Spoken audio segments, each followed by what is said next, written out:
The annual Chin family dinner was underway at the Golden Palace, the same overpriced Chinese restaurant we'd been returning to every year for as long as I could remember. My uncles boasted about their new luxury cars, the aunts compared designer handbags with a critical eye, and my cousins, well, they made sure everyone knew exactly how successful they were. Michael, my cousin Kevin, called across the lazy Susan, his voice carrying just the right mix of pity and smugness. Still taking the bus? I can suggest some great leasing options. I smoothed the cuff of my plain white shirt, letting just a hint of my watch peek out. The bus works perfectly fine, I replied evenly. How practical, Aunt Linda said, with her usual saccharine tone. Although with a tech job like yours, you could probably afford something nicer. I stifled a smile.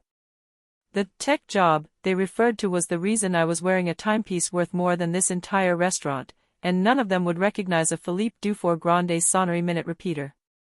Only 16 existed worldwide, and most collectors didn't even know who owned them. Speaking of jobs, Uncle Richard BMED interrupted, Kevin just became junior partner at Goldman. The table erupted in applause as Kevin adjusted his Rolex with pride, a gift from his bonus, certainly impressive to most, but hardly rare. And you, Michael? My father asked, his gaze tinged with that familiar disappointment. Still doing your, what is it again? App development? Before I could respond, the waiter arrived with another round of dishes. As I reached for the soy sauce, my sleeve shifted, revealing the watch again. Dad's chopsticks clattered to the table. That's, he stammered, his face paling. That's impossible. The room went silent. Dad had been a watch collector for decades before the market crash forced him to sell his collection. He knew exactly what I had on my wrist. Is something wrong? Mom asked, glancing between us. That watch? Dad whispered, disbelief in every word. It's a Dufour Grande Sonnery. Only 16 exist. Worth $2 million. Kevin squinted, finally processing what he was seeing. Give or take, depending on the market, he said. The silence that followed was almost tangible. Aunt Linda's Gucci bags suddenly looked cheap, and Uncle Richard's Mercedes seemed unremarkable. Oh, this old thing? I said with a smile, echoing her earlier phrasing about her bag. Just picked it up at an auction last month. But, how? Mom asked, stunned. You take the bus. I sipped my tea, savoring the moment. I usually spend my commute on calls with our Tokyo office. Can't do that behind the wheel. Tokyo office? Kevin's smirk vanished. What exactly does your app do? I pulled out my phone, not the latest model, the one that had earned Snickers earlier, and brought up our company's latest valuation report. We create AI-powered financial trading algorithms, I said, sliding the phone toward him. In fact, some of the systems you use at Goldman might actually run on our code. His eyes widened. Uncle Richard leaned over, gasping. 10 billion, he muttered. 11.2 after last month's funding round, I corrected smoothly. Though valuations can be tricky, right, Kevin? Kevin's Rolex suddenly seemed very small. Dad was still staring at my doer, a mix of recognition and regret on his face. He had taught me everything about watches, their history, craftsmanship, before losing his own collection and deciding that traditional banking was the only safe path. The auction, he murmured. Christie's, last month. I nodded. Anonymous buyer, Mom said softly, a small smile playing on her lips. I knew eventually you'd recognize it. It was your father's dream piece. I know exactly why I bought it, I replied, letting a quiet confidence hang in the air. The rest of the meal unfolded in an uneasy hush. Only the occasional clink of chopsticks or a muted request for a dish broke the silence. My cousins, usually loud with tales of their achievements, seemed to have lost all words. Even Kevin had stopped name-dropping Goldman Sachs. Finally, Uncle Richard spoke. This company of yours, it's quite impressive. I checked my phone, another notification blinking from our London office. We handle roughly 30% of all AI-driven trades in Asia. After next month's merger, probably closer to 40%. Merger? Kevin's ears perked up, his banker instincts kicking in. With who? Can't reveal just yet, I said, smiling. But you'll probably read about it in the Financial Times soon. Your firm is actually doing some of the due diligence. Kevin went pale.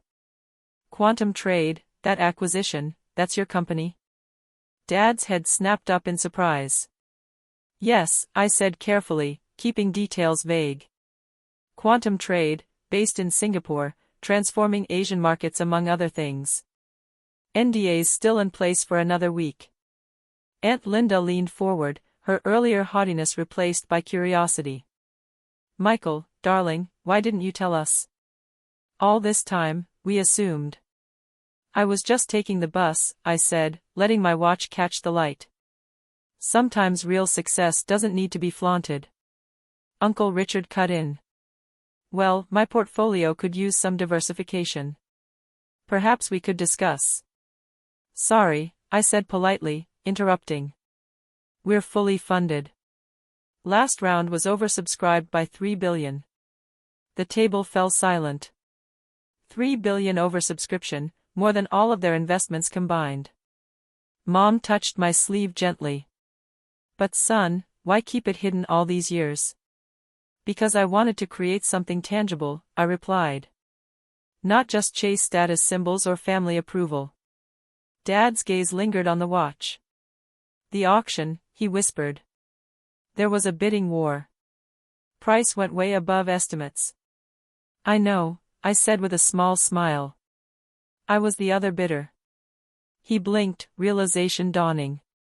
You drove up the price, to make sure no one else got it. I shrugged. It was your dream watch, Dad. I wasn't about to let it slip away. Kevin tried to salvage some dignity. At Goldman, we always. Actually, I said, checking my phone again, your trading desk just switched to our algorithm platform.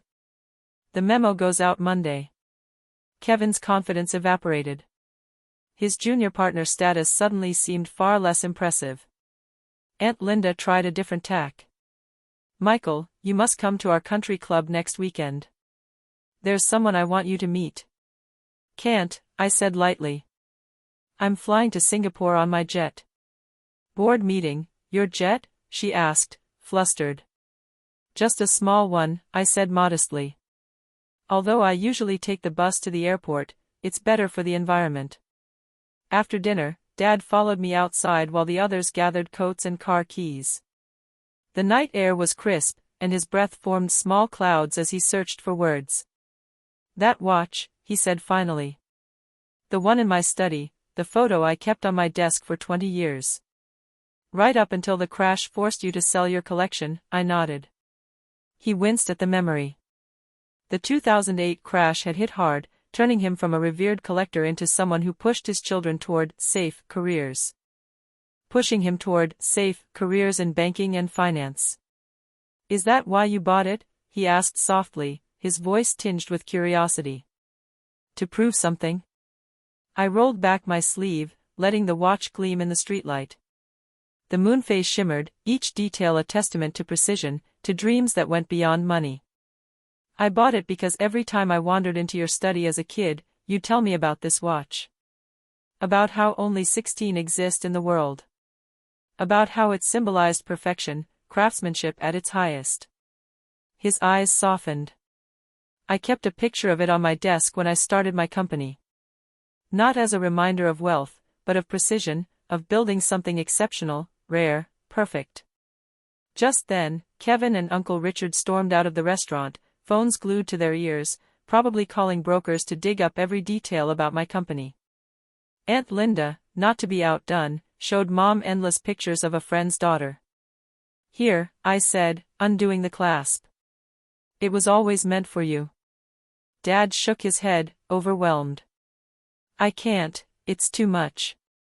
Actually, I smiled, I bought 2 at the auction. This one's yours. Mine's in Singapore. 1 masterpiece per continent seems fair. His hands trembled as I handed him the watch. That's $4 million. I shrugged. Roughly what I earn in interest each month. But some things can't be measured in money. Mom came over, still scrolling through Aunt Linda's phone. Michael, dear, about this young lady. Sorry, Mom, I said, glancing at my real phone, the secure one with our company apps. I'm already seeing someone. She's the head of AI research at MIT. We met at a conference where I was keynote. Several relatives nearby snapped their heads around in disbelief. You know, Dad said quietly, admiring the watch, I always wondered why you poured so much energy into computers instead of banking like Kevin. Remember what you once said about this watch? Its value wasn't in the price, it was in the pursuit of perfection. He nodded knowingly. That's exactly what I built, I said. Not just another trading company, but something precise, rare, transformative, something that reshapes an entire industry. My phone buzzed again. The Singapore exchange was about to open. Dad smiled. You should go. Markets don't wait. Actually, I said, holding up 2 tickets, why don't you and Mom come to Singapore next week? See firsthand what I've built. First class, of course? Mom asked. Of course, I grinned. On my jet. As we said goodbye, I could hear Kevin explaining to Uncle Richard why junior partner at Goldman suddenly didn't seem so impressive. Aunt Linda was taking keen notes on tech stocks. My other cousins frantically Googled my company. But none of that mattered compared to watching Dad explain the watch's complications to Mom with the same passion he once shared with me. Some things are more valuable than money, the look on your father's face when he realizes his child has succeeded while staying true to the values he taught. That night, I took the bus home, as usual. But this time, I spent the ride scrolling through old photos of Dad's watch collection, planning to restore it, one masterpiece at a time. Sometimes, the greatest revenge isn't flaunting wealth. It's using it to rebuild what truly matters. And sometimes, taking the bus doesn't mean you're broke, it means you're too busy building an empire to care what others think.